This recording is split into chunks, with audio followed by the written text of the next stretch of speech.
दरखत लगाने और खेती करने का सबब। अस्सलाम वालेकुम प्यारे इस्लामी भाई और बहनों, हर पेड़ सदका है। रसूलुल्लाह सल्लल्लाहु अलैहि वसल्लम इरशाद फरमाते हैं, जो मुसलमान कोई दरखत लगाता है या कोई फसल बोया है, फिर उसमें से कोई परिंदा या इंसान या जानवर खा लेता है तो वो उसके लिए सदका होता है। सुभान अल्लाह। अनस बिन मलिक से मरवी है कि उन्होंने कहा कि नबी करीम सल्लल्लाहु अलैहि वसल्लम ने इरशाद फरमाया कि जो मुसलमान भी कोई दरखत लगाया या कोई खेती करेगा तो उस दरखत या खेती से जितने परिंदे या जितने इंसान या चरिंदे खा लेंगे वह सब उस मुसलमान की तरफ से सदका होगा। सुभान अल्लाह। दरख्तों के फल और खेतों के दाने आमतौर पर चरिंदे और परिंदे बल्कि बाज इंसान भी खा लिया करते हैं। जाहिर है कि उस दरख्त से और खेतों के मालिक को नुकसान होता है जिससे उसको तकलीफ होती है, मगर हुजूर अकरम सल्लल्लाहु अलैहि वसल्लम इरशाद फरमाते हैं कि इस गिरामी से यह हिदायत की रोशनी मिलती है कि दरख्त और खेत के मालिक को उससे नाराज नहीं होना चाहिए और यह नहीं समझना चाहिए कि मेरे फल और खेत के दाने रोएगा और बर्बाद हो गए, बल्कि उसको यह ईमान रखना चाहिए कि जितने फल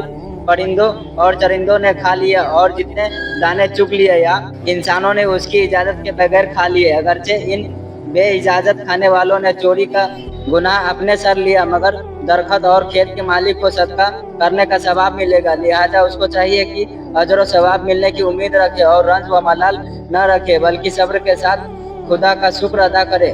नबी करीम सल्लल्लाहु अलैहि वसल्लम इरशाद फरमाते हैं, कोई भी मुसलमान जब कोई दरखत लगाता है या कोई फसल बोया करता है और उसमें से कोई इंसान या जानवर कुछ भी खा लेता है तो उस शख्स को उसका अज्र मिलता है। सुभान अल्लाह। हर इंसान को यह सोचना चाहिए कि बगैर मेरे सदका देने के यह फल और दाने मेरी तरफ से सदका बन गए और खुदा से उम्मीद रखे कि मेरे फलों और दानों में यकीनन बरकत होगी, क्योंकि जिस माल में से सदका दे दिया जाता है जरूर उस माल में बरकत हो जाया करती है।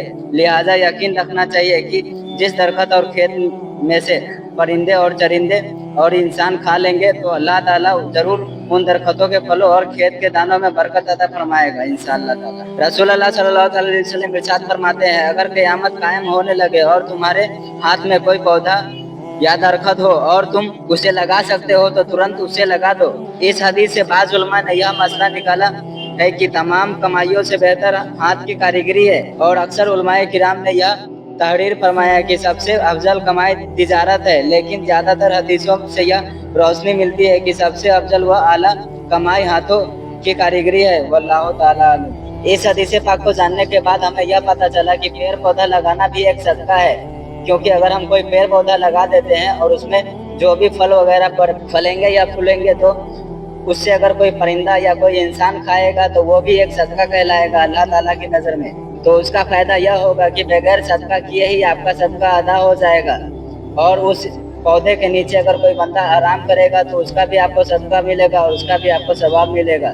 तो हर इंसान को कोशिश करना चाहिए कि ज़्यादा से ज़्यादा पेड़ पौधे लगाएं। दुआ है अल्लाह तबारक व तआला हम सभी लोगों को नेक काम करने की तौफीक अता फरमाए। आमीन सुम्मा आमीन। अल्लाह ताला से दुआ है हमें सही दिन सीखने और सिखाने की तौफीक अता फरमाए। आमीन सुम्मा आमीन। वीडियो अच्छी लगे तो लाइक करें, कमेंट करें और चैनल को सब्सक्राइब करें।